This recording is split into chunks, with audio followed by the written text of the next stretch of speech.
winnable. It's personal between me and you, and I'm going to do you some serious harm, you big stiff idiot.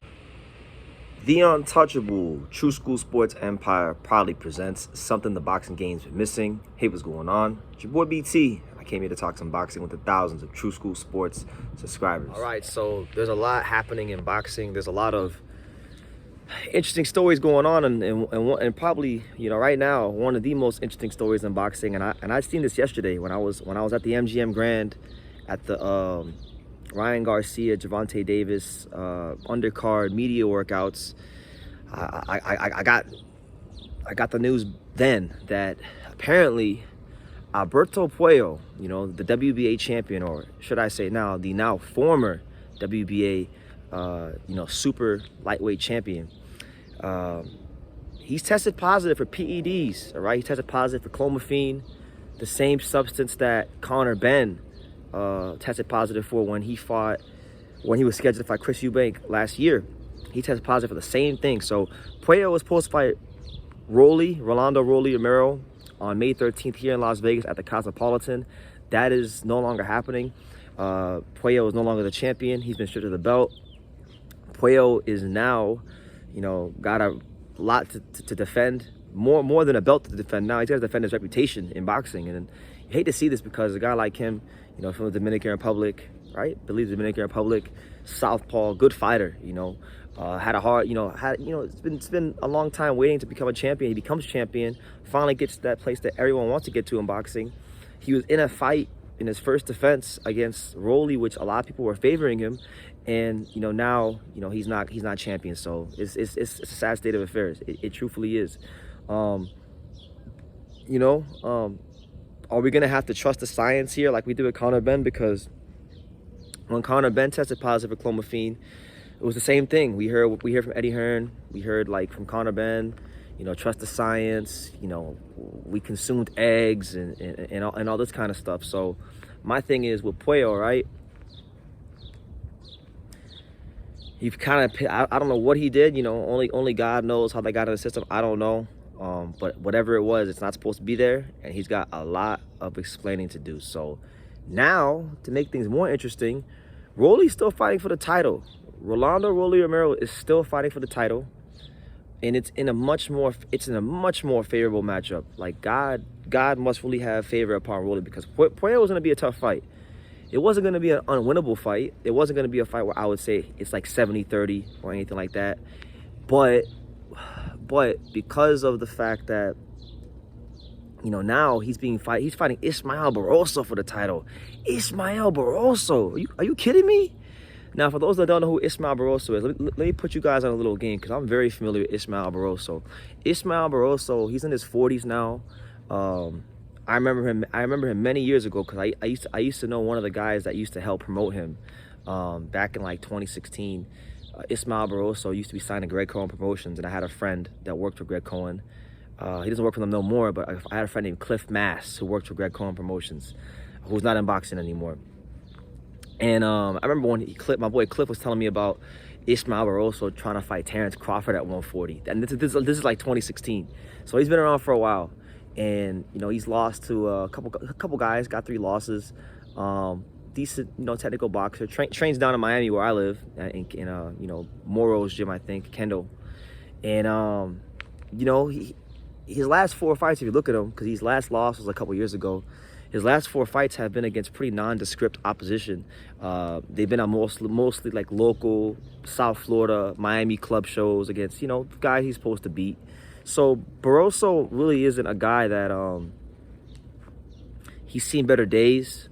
He's a guy that hasn't really been fighting like the best competition, and it's a fight that's much more favorable for Rolly. And my thing is, if Rolly don't become a world champion, like a legitimate world champion in this fight, then he ain't never gonna become a world champion, because God has literally gifted this to him on a silver platter, you know. And I think it's gonna be hilarious. It's gonna be crazy to see if Rolly beats Barroso. It's gonna be crazy to see him become a world champion, because a lot of people, you know, they hate on Rolly because they say he's trash, he sucks, and all these things. But I was just telling somebody yesterday, Rolly doesn't suck at all. You crazy? This kid picked up boxing super late in his life. And speaking as somebody who, you know, I never competed at all. I didn't try to compete, but you know, I know as somebody who picked up boxing later in his life, just to even go to the gym and train and spar, like that in itself is difficult enough. But then like to go and train and compete and fight people who have 5, 6, 7, 10 more times experience than you do, to even become ranked in the top 15. If you pick up boxing after the age of like 13 at all, like if you start boxing 14, 15, 16, like them ages, you're already at a disadvantage. So once you go to the pros, if you get into the top 15 or the top 30, to me that's an accomplishment, because it's so competitive, especially around the weights Rolly's at, 135, 140, you know, weights where guys whose walk around weight is like 150 or 160 or where they're at, like, you know, pretty much the normal walk around weight, and they just cut down their little 10, 15, 20 pounds. It's a lot of competition, so he doesn't suck. And you know, he's kind of, in a sense, I feel like he's one of them fighters where if he would have boxed when he was a kid, he would have been funny. He'd be even better than he is now, you know. So I think this is great. I hope he beats Barroso, and I hope he becomes champion. And for Barroso, listen, man, Barroso, I remember many years ago, he fought Anthony Crawler, lost to him. Barroso, this is his last shot. This is truly his last shot to do anything in the sport.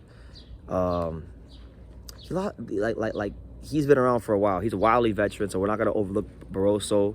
We're not gonna downplay him here on True School Sports. He hasn't beaten no great fighters in the last 4 fights, but you know, he stayed around. He's done what he's needed to do to stay in the rankings, and you know, God's gifted him with his last chance in boxing to become a world champion. So much blessings go out to Ismael Barroso. You know, he's 24-3, and he's gonna come out. I'm sure on May 13th he's gonna come give it the best possible effort he can. And it's up to Rolly to crush his dreams and send him home packing and retiring so that he can become a world champion. And then, crazy enough, right? It's funny how life works. You got Rolly, who's fighting for this title. He's going to be a favorite to win the fight. If he wins the fight, he's champion, right? But then to make matters worse, right? Teofimo Lopez is fighting Josh Taylor in a fight that most people view as a pick'em fight. I think Taylor will beat Teofimo, but Teofimo can definitely win the fight. If Teofimo and Rolly both win a world title, they'll both be world champions at 140. And it's pretty funny because,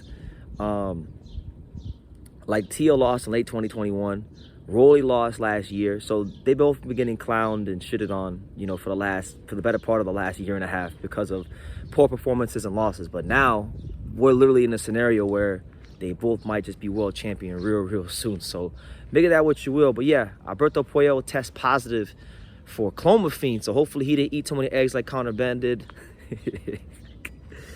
And it's unfortunate, you know, because Puello, like I said, you hate to see someone that had a hard road to the title, you know, and waited a long time to become champion.